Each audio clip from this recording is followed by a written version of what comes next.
Hey everyone, and welcome to another Humanizing Work Snapshot, where we give you some insight into how we're trying to humanize our own work.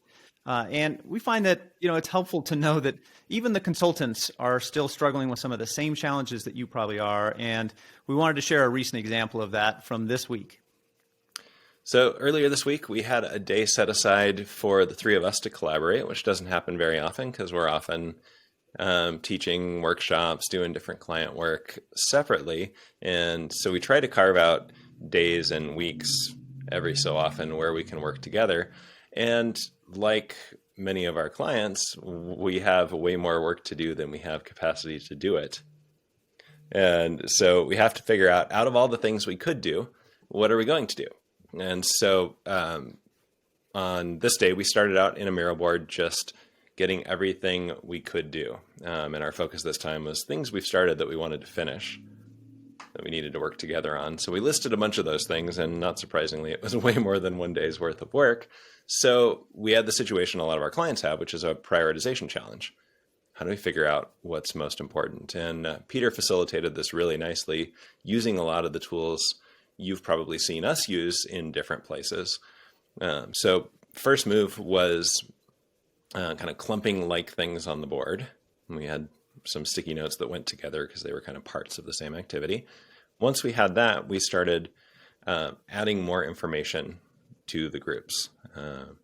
And so the first thing Peter asked us about was, what's sort of the value model? So if you've been in an ACSPO course with us or a conference session on this, we talk about economic benefit and kind of how we believe we're going to get that benefit and stuff like that. So we did this informally, and we talked about, like, we're trying to increase sales with this. It's short-term revenue, long-term revenue. It's strategic versus tactical. It's cost savings. And so we just described that for each of these clumps so we could have a sense of what kinds of things were out there and what's the value of them. Then he asked us to dot vote for what we were energized to work on. So I think that's an important thing. Our intuition about what's motivating or energizing to us tells us there's maybe something there. So we dot voted around that. And it was interesting to see already the relationship between value and energy. They don't always correlate. And then I think the third question he asked us to weigh in on with a kind of different dot vote shape was things that required collaboration. Because there were some things on the board that we could do individually, but what things would really benefit from this dedicated day to do it. And once we voted on all three of those things, or added the information about all three of those things, we did a little bit of like interpretation and decision to make sense of it, but it was pretty clear what the thing was that we needed to focus on yesterday. And so we moved forward on that. And even though it didn't get like the most energy votes from all of us, I think seeing that clarity at least gave me more energy to dive in and work on that thing. And I'm curious about the experience for both of you. And I guess your reflection on that. Yeah, I think for me, though in practice on a daily basis with my own work, making things visible is important for moving things forward. When we pause to do that together as a team with all the many things that we have that we would like to work on, it's nice to see where we have junctures of pieces of projects that each of us are mindful of, and to think through how we can collaborate on them together to move them forward. Another thing is just agreeing with you, Richard, in terms of changes in energy, in seeing where we can collaborate together. There may be things that I did not feel as energized about working on my own, but thinking through what we could do together definitely kicked up the energy level for me. It's interesting for me to reflect on kind of the arc of this meeting, because it originally went into the calendar as we're going to spend the day working together on this particular product that's in our roadmap.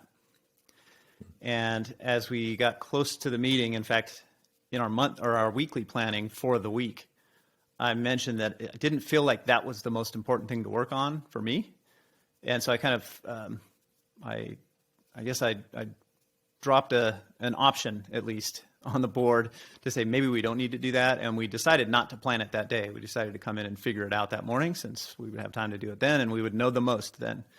And then when this idea to like finish things that we had started, originally started out like, we've got a whole bunch of loose threads. It's part of our culture that we start a lot of things and are not as good at finishing all of those things. And I think we all have a certain amount of guilt associated with that. And there was this kind of playful moment where we labeled a board stuff we want to finish. And then that got crossed out on the board and changed to stuff we ought to finish. Like there's an obligation. Because not everything that we listed on the board were things that we were excited about doing. We actually didn't want to do those things, but we knew we oughta. So we changed it to we oughta. And so for me, the process of working through these things together is in some ways processing my own deep-seated guilt that we don't do enough, or that I don't do enough is probably more accurate, that, you know, I'm slacking off, and that's all part of like the culture I grew up in. My own personal psychology is like, I have to be careful not to just be driven all the time. And so it was helpful for me to process through all that, recognize that I've got guilt around things that I probably don't need to be guilty about. And now let's get engaged around the thing that matters today, and then figure out what's the small slice of that will get done today. And I still have a little bit of concern that things that don't get enough dots don't get done, even if they should. Like, are we just gravitating towards the things that are most fun when we really do need to finish that thing off, and nobody loves doing it, but we need to anyway? So I don't know that we've solved that problem on our team, but this was a nice way to at least, it became clear that we should work on a thing that actually was not the thing I thought we should work on that day. So I ended the meeting with a very different view of what was most important to do today than I went into it with, which was surprising and probably a good outcome. If you as a facilitator can be surprised by the thing you're facilitating, you might be doing it right and okay with and happy with.